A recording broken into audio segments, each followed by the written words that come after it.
Welcome to the first segment of War and Pieces. During this series, we're going to be looking at games from the past as well as the present in the wargaming board game community. Wargaming has been going on for hundreds and hundreds of years. Since men have been able to battle, they've been able to strategize and plan out wars and do reenactments as well as simulations. Well, a lot of people didn't know that H.G. Wells actually wrote some of the first rules.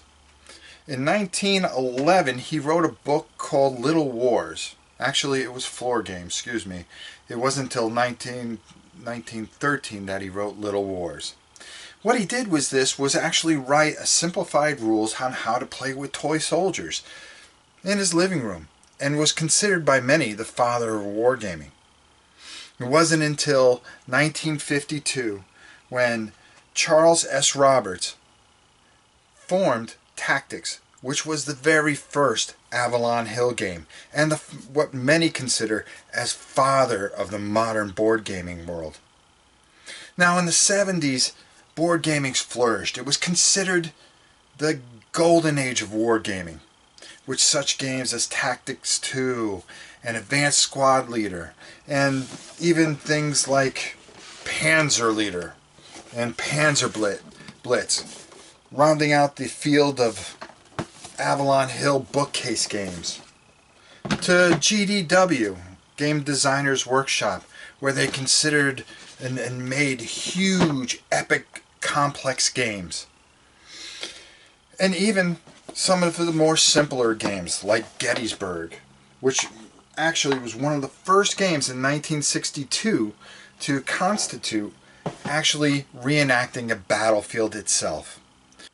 Soon to follow was Battle of the Bulge, another game in which was a reenactment of a particular battle.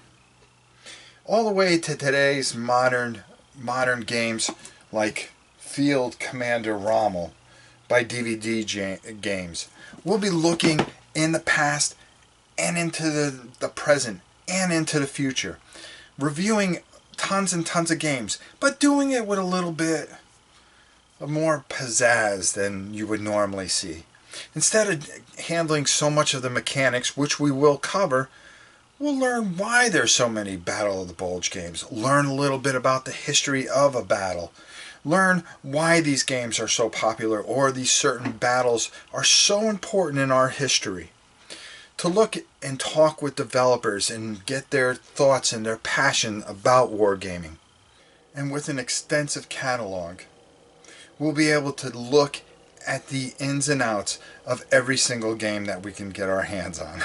And we will get our hands on plenty of games.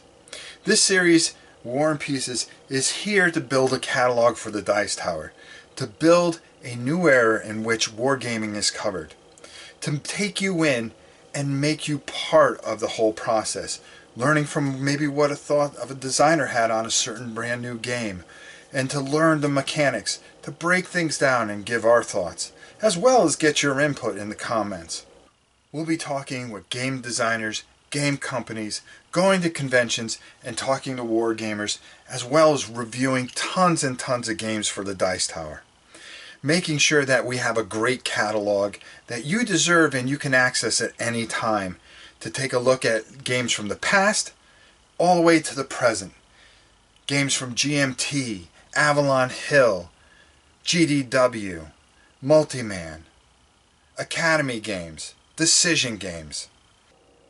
It'll be my job here at the Dice Tower to build this catalog that you can access at any time and take a look and find out what is the right game for you and your family, or maybe you and your gaming group.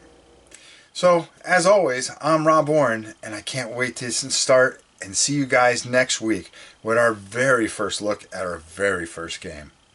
Until then, I'll see you soon.